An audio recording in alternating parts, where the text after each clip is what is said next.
अस्सलाम वालेकुम। मेरा नाम है कमल ज़हरा। अब से कुछ अरसे कबल मैंने एक वीडियो किया था जिसमें ये बात की थी कि एफआईए या साइबर क्राइम इस जानिब तवज्जो दे। इस जानिब देखे कि कुछ ऐसे हमारे यहाँ सोशल मीडिया पे कुछ ऐसे अनासिर हैं जो रियासत के ख़िलाफ़ बात करते हैं, और कुछ लोग, कुछ अनासिर मोतबर लोग भी जिसमें शामिल हैं, वो उसको रीट्वीट करते हैं या उनसे मिलती-जुलती बात करते हैं। आपने कुछ अर्से कबल ये भी देखा होगा कि ईमान मज़ारी साहिबा, जो पीटीआई की जो वज़ीर शीरी मज़ारी साहिबा की दुख्तर नेक अख्तर हैं, उनकी बेटी ने एयर चीफ़ के ऊपर बेबुनियाद इल्ज़ाम लगाए, जिसको सीडीए की जानिब से, जिस पे ये बात वाज़ेह भी हो गई कि नहीं जी, वो स्कूल तो वो ज़मीन तो गैर कानूनी थी जिस पे स्कूल की तामीर हो रही थी, इसलिए उसको रोक दिया गया। ईमान मज़ारी साहिबा ने बेबुनियाद इल्ज़ाम एयर चीफ़ पे लगाने के साथ साथ ये भी गैर अखलाकी हरकत की कि एयर चीफ़ के घर के नक्शे अपनी प्रोफाइल पे शेयर कर दिए, उनको पब्लिक कर दिया, जो कि इंतहाई गैर अखलाकी हरकत थी। और उन्होंने उस पे सॉरी भी नहीं किया, क्योंकि सॉरी वो लोग करते हैं जो बड़े लोग होते हैं, छोटे लोग कभी सॉरी नहीं करते। बड़ी माज़रत के साथ कहूँगी ईमान मज़ारी साहिबा, आप इंतहाई पस्त कद साबित हो गई इस हवाले से कि आपने अपनी गलती को गलती नहीं माना।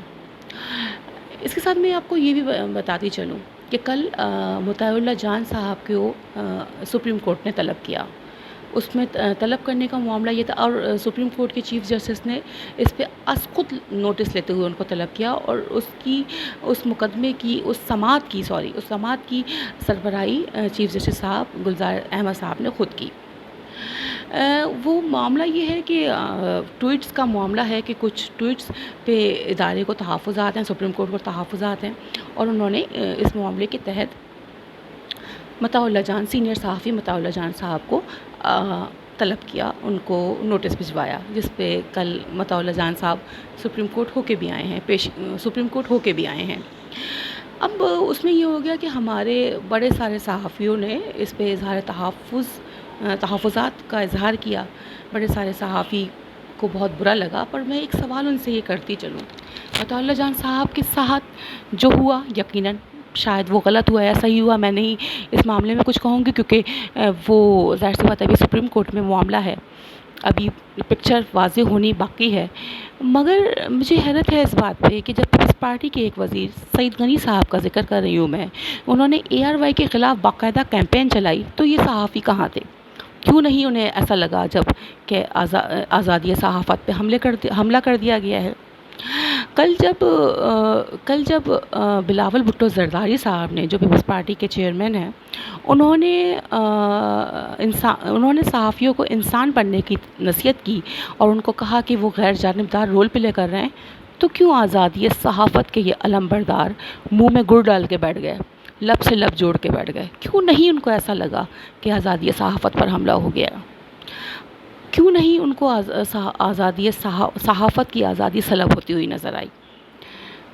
मैं इस सवाल का जवाब चाहती हूँ कि आखिर ये दोहरा मेयार क्यों है?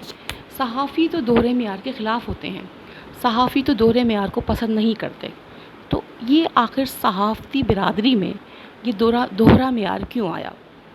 जबकि हमारे यहाँ आज़ादी सहाफ़त के हवाले से जो बात की जाती है, वो मैं तो इस चीज़ को मानती नहीं हूँ, माज़रत के साथ। जिस मुल्क में डीजी आईएसआई को इश्तिहारी बना के पेश कर दिया जाए, यार उस मुल्क में तो बहुत आज़ादी सहाफ़त है। किस बात की आज़ादी? जिस मुल्क में सरहद पार दुश्मन के हवाले से ये बात की जाए कि तुम्हारे यहाँ जो दहशतगर्दी की है कि जिसने, वो पाकिस्तानी था, और जिसका एंकर इस बात को साबित कर दे और बाद में इस चीज़ से मुकर जाए कि नहीं जी मैंने ऐसा तो किया ही नहीं, और वो साबित कर दे कि हाँ जी, जिस बंदे ने तुम्हारे यहाँ दहशतगर्दी की है वो पाकिस्तानी था, तो इससे ज़्यादा आज़ादी सहाफ़त और कौन सी भैया? पाकिस्तान में तो फिर तो सोचना चाहिए कि बहुत आज़ादी सहाफ़त है। अभी हमने ये मुताउल्लाह जान साहब के हवाले से ये सब कुछ देखा है, और तमाम सहाफ़ी इस चीज़ को पे एक हो गए हैं। उनको ये लग रहा है कि मुताउल्लाह जान साहब के साथ ज़्यादती हुई है।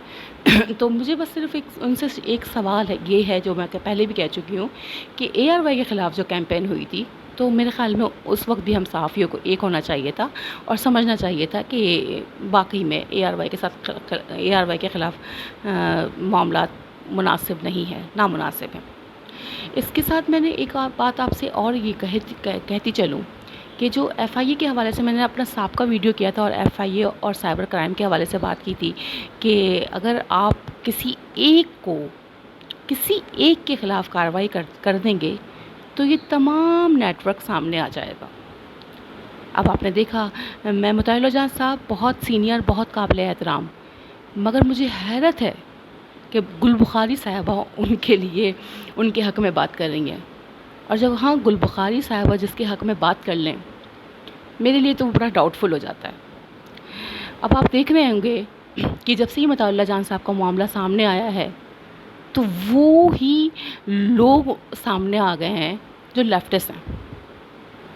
میرے خیال میں اتنا کہنا کافی ہوگا، اور یہ بڑا زبردست یہ چیز چل رہی ہے۔ یہ سلسلہ آگے جتنے دن گزریں گے اتنا یہ سلسلہ مزید واضح ہوگا، اور آپ خود سمجھ جائیں گے کہ یہ جو بات میں نے سابقہ اپنے ویڈیو میں کہی تھی کہ ایف آئی اے اور سائبر کرائم کسی ایک کو چھیڑے، یہ پوری لڑی سامنے آ جائے گی، تو وہ ماشاءاللہ وہ لڑی سامنے آ رہی ہے اور مکمل طور پہ آ بھی جائے گی۔ مجھے اپنی دعاؤں میں یاد رکھیے گا۔ اللہ حافظ۔